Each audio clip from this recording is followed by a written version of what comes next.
পুষ্পগণে আপনাকে অনেক অনেক সুস্বাগতম। বন্ধুরা, সবাই চেনেন, সবাই জানেন শ্রদ্ধেয় সনাতন পাল মহাশয় আমাদের ক্যামেরার সামনে রয়েছেন। স্যার, আজকের এই ভিডিওটা আমার কয়েকটা প্রশ্ন আপনাকে করব। প্রচুর দর্শক বন্ধু জানতে চায় যে রাসায়নিক সারের অপব্যবহার সম্পর্কে। তারা বাজার থেকে রাসায়নিক সার কিনে নিয়ে আসেন, গাছে ড্রেঞ্চিং করেন অথবা ফোলিয়ার স্প্রে করেন। তারা মাত্রা অনুপাত কিছুই বোঝেন না, বেশি কম বোঝেন না, গাছ মারা যায়। সঠিক এনপিকের ব্যবহার এবং রাসায়নিক সারের অপব্যবহার সম্পর্কে দু এক কথা যদি একটু দর্শকদের বলেন, উপকৃত হই। নমস্কার। রাসায়নিক সার বলতে গেলে আমরা সাধারণত যেগুলোকে বুঝে থাকি যে রাসায়নিক সারের এই ডিএপি, গ্রোমোর ইত্যাদি ইত্যাদি এই সমস্ত যে সমস্ত 10-26-26 এই সমস্ত সার যেগুলো আমরা মাটিতে ব্যবহার করে থাকি। এই রাসায়নিক সার দীর্ঘদিন ব্যবহার করলে কি হয়, মাটির উর্বরতা শক্তিটা অনেকখানি ক্ষুণ্ণ হয় বা নষ্ট হয়ে যায়। এখানে বলা দরকার, এই যে উর্বরতা শক্তি বলতে আমরা কি বুঝি, এই মাটির উর্বরতা শক্তি কি, সেটা নষ্টই বা হয় কেন? আমরা তো মাটি পটাশ, ফসফরাস যেগুলো দিচ্ছি, যেগুলো গাছের খাবার, তো সেইগুলোই তো দিচ্ছি। তো তাহলে কেন মাটির উর্বরতা শক্তি নষ্ট হবে? আসলে কি হয়, মাটিতে সব ধরনেরই খাবার আছে। সেই খাবারগুলো গাছের খাবার উপযুক্তি করে দেয় এক ধরনের অণুজীবী, পরজীবী, ছত্রাক এবং ব্যাকটেরিয়া। আমরা যখন রাসায়নিক সার ব্যবহার করি তখন এই অণুজীবী, পরজীবী, ব্যাকটেরিয়াগুলো মারা যায়, যার ফলে গাছ তখন মাটিটা বন্ধা হয়ে যাচ্ছে বলি, বা উর্বরতা শক্তি নষ্ট হয়ে যায়। আর এনপিকে যেটা আমরা ব্যবহার বললাম, এনপিকে এইটা লক্ষ্য করেই এনপিকে তৈরি করা হয়েছে। এনপিকে মাটিতে দেওয়ার প্রয়োজন হয় না। এনপিকে আমরা ফলিয়ে স্প্রে করে দিই, যদি গাছের পাতায় স্প্রে করে দেওয়া যায় বা গাছের শরীরে স্প্রে করে দেওয়া যায়, তাহলেই কিন্তু রাসায়নিক সারের কাজ হয়ে যায়। অথচ মাটিতে পড়লো না, মাটির কোনো ক্ষতি হলো না, অথচ রাসায়নিক সার ব্যবহার হলো। এই কারণেই কিন্তু এনপিকে সারকে ব্যবহার করা হয়। আর মাত্রাতিরিক্ত যদি আমরা যে কোনো সারই ব্যবহার করি না কেন, তাহলে সেটা গাছের পক্ষে ক্ষতিকারক তো হবেই। এনপিকে সারের মাত্রা সাধারণত নির্ধারণ করা থাকে যদিও, তাহলেও গাছের স্বাস্থ্য অনুযায়ী সেটা ঠিক করে নিতে হয়। অনেক সময় গায়ে লেখা থাকে 1 থেকে 2 গ্রাম, কোনো কোনো ক্ষেত্রে 1 থেকে 5 গ্রাম পর্যন্ত লেখা থাকে। তা যদি একটা ছোট গাছকে আমরা 5 গ্রাম খাবার দিই, সে তো নিতে পারবে না। অতএব গাছের স্বাস্থ্য অনুযায়ী সেটা বুঝে নিতে হয়। এইটা গাছ দীর্ঘদিন করার ফলে এই অভিজ্ঞতা মানুষের তৈরি হয়ে যায় যে কোন গাছটা 5 গ্রাম খেতে পারবে, কোন গাছটা 3 গ্রাম খেতে পারবে, বা কোন গাছটা 1 গ্রাম খেতে পারবে। তা আমি বলি সবসময় লো ডোজ ব্যবহার করুন, কম দিন। যদি মনে হয় দরকার হলে বারে বারে দিন, কিন্তু একেবারে বেশি সার দেবেন না। এই যে আমরা আমাদের এখানে খোল পচা, আমাদের এই যে নিতাইবাবু খোল পচা দেন বা ওনার কর্মচারী দেন, আমি বারবার করে বলি খোল পচা পাতলা করে দাও, গাঢ় খোল পচা দেওয়ার দরকার নেই। যদিও কাজের অভাবে হয়তো সব সময় করতে পারা যায় না, দিতে হয়, কিন্তু যত পাতলা খাবার আমরা যেমন রেগুলার খাই, গাছও রেগুলার খায়, কিন্তু আমাদের রেগুলার খাবার দেওয়ার সময় নেই বলে আমরা একদিন খাবার দিচ্ছি, 1 সপ্তাহ পরে আবার দিচ্ছি। কিন্তু আপনিই বলুন, আপনাকে যদি 1 সপ্তাহের খাবার তৈরি করে দিয়ে যাওয়া হয়, আপনি কি সেই খাবারটা 1 সপ্তাহ ধরে খেতে পারবেন? কখনোই না। কখনোই না। ঠিক। কারণ প্রথম 2-3 দিন খাবারটা আপনার খাওয়ার উপযুক্ত থাকবে, পরের দিকের খাবারটা আর খাওয়ার উপযুক্ত থাকে না। গাছের ক্ষেত্রেও কিন্তু তাই হয়, কিন্তু ওরা গাছ বলতে পারে না, আমরা একেবারে দিয়ে দিই। স্যার, এই প্রসঙ্গে একটা ছোট্ট কথা, খোল পচা জল অথবা এই খোল ভিজিয়ে রাখা, যে পচিয়ে রাখা 4 দিন পর যে জলটা আমরা গাছের গোড়ায় দিই, অনেকে আছেন তারা জানেন না সঠিক ব্যবহার, যেটা আপনি বললেন অনেক লো ডোজে দিতে। আরেকটা কথা, যত খুশি পাতলা করে দেওয়া যায়, চায়ের লিকারের মতো করে দিতে, লিকারের মতো। তো এই খোল পচা জলটা কতদিন রেখে দেওয়া যায়? কিছুদিন পর দেখা যায় ওপরে ছোট ছোট ছোট ছোট ছোট ছোট পোকা তৈরি হয়।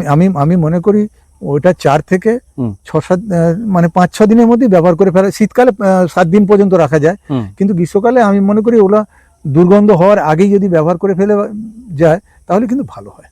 আচ্ছা, আর স্যার আপনি অ্যাজিটোব্যাক্টর নিয়ে একটু যদি বলেন। হ্যাঁ, এখন তো ব্যাকটেরিয়া কালচার ভালোভাবে এসেছে। হ্যাঁ, যেটা বলছিলাম যে এই মাটিকে আমি একটু আগে যে সমস্ত কাজগুলো করলাম, ম্যাক্সিমামই এটা জৈব সারের উপরে রাখতে পছন্দ করি। এই যে জৈব আর অজৈব এই কথাটা বা রাসায়নিক, এইটা নিয়ে আমাদের অনেক বিতর্ক তৈরি হয়।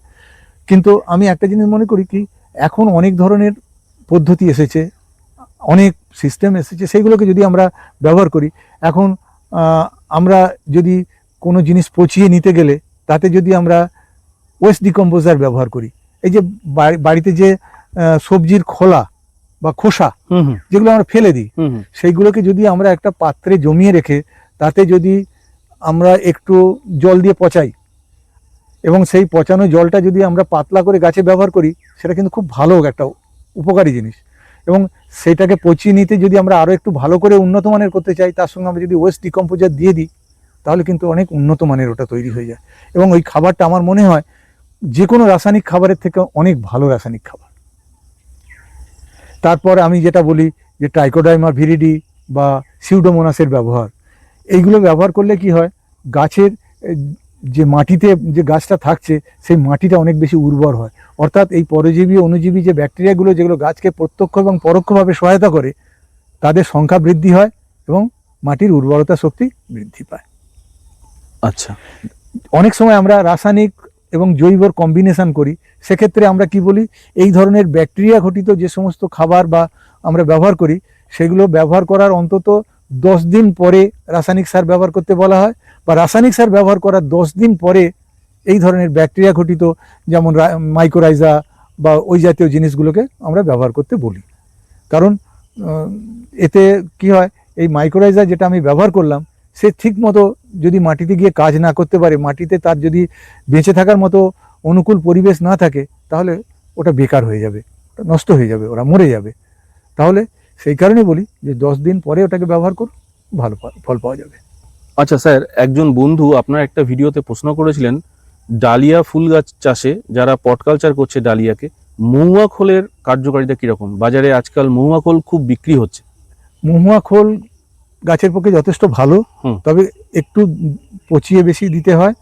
আর মহুয়া খোলের আর একটা হচ্ছে, মহুয়া খোল গাছে ব্যবহার করলে অনেক অবাঞ্ছিত ব্যাকটেরিয়াও মরে যায়। সেই জন্য মহুয়া খোল ব্যবহারে একটুখানি সতর্কতা অবলম্বন করতে হয়। আর মহুয়া খোল সব থেকে বেশি ব্যবহার করা হয়, আমরা যেটা নার্সারিতে ব্যবহার করে থাকি, মহুয়া খোল ব্যবহার করলে কেঁচো, যেটা টবে কেঁচো একটা বিশাল, মানে টবে কেঁচো শত্রু, মাটিতে কেঁচো ভালো কিন্তু টবে কেঁচো শত্রু। কারণ কেঁচো কি করে, প্রথমে কি করে, মাটির ওই যে ফুটোটা দিয়ে যেটা জল নিকাশি বা ড্রেঞ্চিং সিস্টেমটাকে ও লক করে দেয়। ওর মুখে এক ধরনের আঠালো পদার্থ দিয়ে ওটাকে এমনভাবে লক করে দেয় যে ওখান দিয়ে আর জল পাস করে না, যার ফলে গাছের গোড়ায় জল বসে মারা যায়। এই জন্যে আমরা কিন্তু মহুয়া খোল মিশিয়ে জল পচিয়ে যে জলটা আমরা গাছের গোড়ায় দিলে কিন্তু কেঁচো মরে যায়। বাহ, খুব সুন্দর তথ্য উঠে আসলো আজকের ছোট্ট একটি ভিডিও থেকে। স্যারের কিছু গুরুত্বপূর্ণ বন্ধুরা প্রশ্ন করেছিলেন, স্যারকে জিজ্ঞেস করলাম, স্যার তার আনসার দিলেন। স্যার, একদম ভিডিও শেষ করার মুহূর্তে একটা লাস্ট আপনাকে প্রশ্ন করব। প্রচুর মানুষের মধ্যে, প্রচুর গ্রোয়ারের মধ্যে একটা কনফিউশন কাজ করে। তারা ভাবে যে জৈব উপায়ে চাষ করলে কাঙ্ক্ষিত রেজাল্ট পাওয়া যায় না। এ কথা কি সত্যি? আমি বলবো সত্যি নয়। আচ্ছা, কেন বলছি, আমি যেহেতু গবেষণামূলক কাজ করি বলে বলছি না, আমি যে সমস্ত ফুলগুলোকে আমি ট্রায়াল করি সমস্ত জৈব উপায়ে করি। কারণ জৈব উপায় করলে কি হয়, আমি পারফেক্ট ফুলের কালার এবং গাছের চরিত্রটাকে আমি পুরোপুরি বুঝতে পারি। কিন্তু যদি আমি রাসায়নিক পদ্ধতিতে করি, তাহলে কি হবে, গাছের পারফেক্ট কালার বোঝা যায় না, ফুলের প্রকৃত রং বোঝা যায় না, এবং গাছের চরিত্র সম্বন্ধে অনেকখানি সন্দিহান হয়ে পড়ি। যার ফলে আমি মনে করি যে ওই জৈব উপায়ে যে ভালো ফুল করা যায় না, এ ধারণা সম্পূর্ণ ভুল। আচ্ছা, বেশ।